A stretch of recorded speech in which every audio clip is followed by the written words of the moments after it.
Let's start with our second example for an application in the internet, electronic mail. Okay, I'm fully aware electronic mail, oh, isn't that history, this old system today with all the cool apps with messaging services, etc. I know, but still, with the email system, we can show many ideas of how to design a system, and still, email is one of the most important tools you use in business, in industry. So yes, there are messaging systems, and we'll come back to messaging, but still, if it comes to archiving, to trace certain communication, so email is pretty valuable, and there are millions and millions of users with. So what was the idea? Well, let's start with the big question: how would you design an email system, or a system exchanging messages? So the first thing you have to think about is the communication model. So what is the communication model? Is it synchronous or asynchronous? We learned synchronous would mean, okay, you send something and the receiver immediately gets the message and then has to answer, for example. So synchronous, that's our classical telephone. But also maybe some of the messaging systems, we can discuss this. Or do we prefer asynchronous? And for the email system, it was said, okay, let's follow the model of classical letters, and letters, writing a postcard, that's asynchronous. Because we say we submit a message, then we have our post delivery service, etc., and that it will show up sooner or later on the receiver side. There's no guaranteed delay, no guaranteed jitter, whatever, but you can be more or less sure it will appear on the other side. So this allows us to create a system that is a bit more flexible, and you don't have these strict requirements to the underlying communication system. So we learned about circuit switching, packet switching, and we learned that, okay, packet switching, best effort, that's the model of the internet. So email basically uses this idea, packet switching, now for whole messages. Okay, so asynchronous. The next question is, what about the infrastructure? What do you think? What is better? Well, we know centralized systems. So centralized systems, that means that there is basically an owner of the system with a centralized big computer, and this owner can control basically everything. Think of an example for centralized systems. Yeah, messaging. Many of the messaging systems, yes, they have distributed computers, they do a lot of load balancing, etc., but still you have someone basically controlling the whole flow. That's true for WhatsApp and many other systems. There are alternatives. Or do we rather go for decentralized? And we learned already that the internet likes decentralized. So that we say, okay, there are many instances that are part of this architecture of these email systems, and they're decentralized and they are not under one control. So maybe different organizations operating these systems. Then the next question is, what is the service model? So how do we actually forward a message? How does it work? And we learned we have client-server and peer-to-peer. So at the time the classical email system was designed, that we also saw the classical client-server architecture, and email follows this client-server. We could think of peer-to-peer systems, but email is a classical client-server system. And then we have to think about the content, and there are many things you can think of. So how to annotate, if this is possible, annotating something. What about attachments? So maybe in the very first days, the engineers were happy that they could transmit plain text. What else there is and we can do today with emails. So designing an email system, so this, there are many design alternatives, and yes, we could design it a different way. And indeed, if you look at messaging systems or other systems, we have synchronous systems, we have centralized control systems, we have really clever peer-to-peer systems. Okay, So coming back to email. What do we have to consider? We want to implement a flexible messaging system. One important thing is the format, because we want to write emails. So we want to write a text, etc. Maybe later on we want to attach nice pictures and whatever, things like this. How do we format this? Is it free text or whatever there is? And remember, in the very early days, we did not have HTML or XML. Like today would say, oh, why not using HTML with all the fancy features, XML, whatever. Didn't exist at that time. Okay, so simple format. Then, same for your letters, you just write something. Then we have to think of the transfer. So how do we transfer the email across the internet? Now we have an application using some protocols. And there we learn that we use a protocol, SMTP. I will explain some more details in a second. And it has an interesting feature. It's called simple. We will see that there are some other protocols that are termed simple. The idea was, at that time, 80s, there were some alternative protocols, X400, etc. And many people in the internet community thought, oh, they are way too complex, too complicated. So please implement something simple, not complicated. Do not take all special cases into account. Try to make it as simple as possible. And this is why sometimes those protocols are called simple, whatever, simple management protocol, a message transfer protocol, etc. And then we have to discuss how do we as users access our emails, and I will also explain why we need this third area of accessing emails and what different kind of protocols we have. There are some more specialized APIs, so the mail API from Microsoft, for example, if you use Microsoft Exchange systems, etc. So, why looking at email? Well, email is more or less one of the first killer applications of the internet. Writing an email, replacing fax and calling people, sending real letters, etc. Just write something using this email system. And still, this email system is very simple. And, if you want to, you can directly access this using ASCII character commands, looking into how all this works. And this is also one of the problems. It is quite old. It's from the 80s.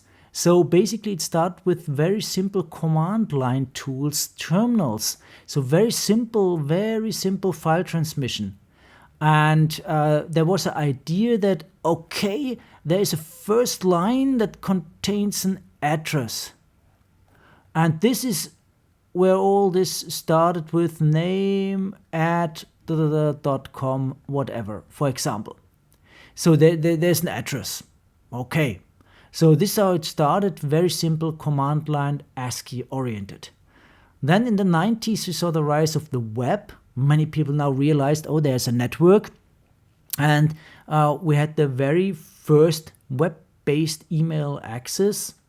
It continued with mobile email, one of the real first killer apps for mobile devices. Smartphones, there were no smartphones, but there were at least mobile phones that could access the internet email services, so specialized services.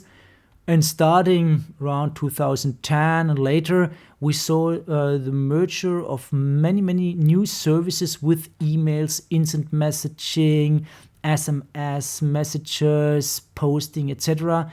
And this was basically when the social networks and all the apps tried to swallow these historical dinosaur emails. But it's interesting to see that no, there's still email and it's still important. We'll discuss this at the end. So email, one of the big applications. So let's start with a high-level view. A very high-level view looking to email systems. We have to be able to write emails and to read emails. That means we operate in this asynchronous manner. we can just write it. We drop our email, we send it, and then we forget it, and sooner or later it will arrive on the other side. We want to be flexible, we want to write whatever we want to write, etc. And we see there are certain standards for this to describe how messages look like. And then there must be someone taking care of the transportation of the email. We saw it's distributed and it's also very flexible. So we have to move our messages through the internet. What happens if a server fails? What happens if there's currently no path to the email server of the recipient? What happens? What happens if there's a roadblock for the post service? Well, the trucks wait and they store the messages. Okay, so it's a store and forward system. So we store messages and we try to deliver them, and if it doesn't work, we wait. We wait for 1 hour, 2 hours, maybe a day, maybe 2 days, maybe 3 days. So it's not the synchronous communication, it's asynchronous, it's flexible, and we can wait. As we do not give any guarantees, well, it makes it easier to survive some service interruptions. So that is what we want to have. Writing tools, reading tools, and something to transport messages. And together with this, we have to specify entities that do exactly this. So you will learn some new terms like the user agent, UA, sometimes also called mail user agent. So this would then be an MUA. So this is the mail user agent or user agent. This is the system you use for writing the mails, for reading the mails, but this is also then the system that hands over your mail, as we will see, to the transport. And there on the transport side, we first of all have typically an MSA, a mail submission agent. And the mail submission agent takes over the message and then starts forwarding this message through the network using one or more MTAs, mail transfer agents. Be aware there are different names out there. MTA, you will find mail transfer agent, you will also find message transfer agent, even the standards. Sometimes they say mail, sometimes message. So MTA, mail transfer, or message transfer agents. Sometimes also the functionality is mixed, so message submission agent, mail transfer agent, etc. You will also find the terms mail server or MX server or mail relay. So this is basically always a mail transfer agent with certain functionality, as we will discuss. Okay, sometimes you will also see that at the end there's also a system called a mail delivery agent, so also a special system that then does the delivery of the mail from this transportation system back into whatever you use, Thunderbird and Outlook and whatever, your user agent, where you can read and write the mails. Very high level. So user agent and several other agents inside the network handling, taking over the message, transporting the message, and then deliver the message on the receiver side. So from a very high level perspective, we have these user agents sitting here on your computer, and then you have these MSAs, MTAs, many MTAs, only one MTA. This depends, and you will transfer the mail from one MTA to another one across the internet. How? We will discuss. And then you see your mail stored here in your little post box, and then the mail is delivered as soon as you access it. So what do we need? We need email clients, whatever you prefer, typically running on your computers. And what is quite important, you are not always on. That was the basic idea many years back when people said, okay, I've got my computer at home, but in contrast to big mainframes, the big computers, maybe the MTAs in the internet with the big machines, they're always on. So this is 24/7. but my computer at home, maybe 1 hour a day, maybe 5 hours a day or 10 hours a day, but it's not always on. We can discuss if this is still true considering mobile phones. You will learn, especially if you take the course on mobile communication, that mobile phones, they are always on. So you don't switch them off. They're always on and they can always receive something. But here we have to take into account that maybe this user agent on the receiver side is not always on. So we don't know. This is basically on, off, and we have to take this into account. Think of you try to send a message to someone using the telephone system if the telephone on the other side is off. It simply doesn't work. Well, unless you have a voice box. But if you unplug your phone, classical fixed phone, doesn't work. It rings only if it's plugged in, if it's on. So we have to take care of how we receive, how we present mails, how we compose, how we answer, and there are many implementations for this. Then we need the MTAs, our email servers, email relays, MX hosts, however you want to call it, typically running on remote machines. And they store and forward emails on behalf of the user agent. So you submit your email, the email is stored and forwarded, if possible. If not possible, it's stored and sits there. Sits there for 1 day, for 2 days, and then typically, for example, after 4 days, you will get a message that your email is undeliverable. Those devices, they are always on, at least assumed to be always on. It's always best offered. So there's no delay guarantee, no jitter, etc. And your UA is always attached to such an MTA. We'll see how. And there are also many implementations. So Exchange, Server, Postfix, Sendmail, etc., etc., etc. Okay, so that's the situation. So now we have a rough picture of the architecture. What is missing? The messages. The messages, no big surprise. So, okay, if we want to invent something in computer science, we look to real life. And if we talk about messages, writing something, okay, real life. What do we need there? Okay, we have to write something on something. So we need the content, not a piece of paper, but some data structure, whatever. We have to agree upon the alphabet and all this stuff. And we need an envelope. And on the envelope, we need at least something like whatever. So the receiver address. It would be nice to see some from, but to be honest, if this is the correct sender, who cares? Not the post delivery service. They do not check. This from is only important if there's a problem and you want to send back the letter. But to be honest, postcards, they are delivered without a sender address. So that's the important part. But you see, from idea, we have an envelope and we have content.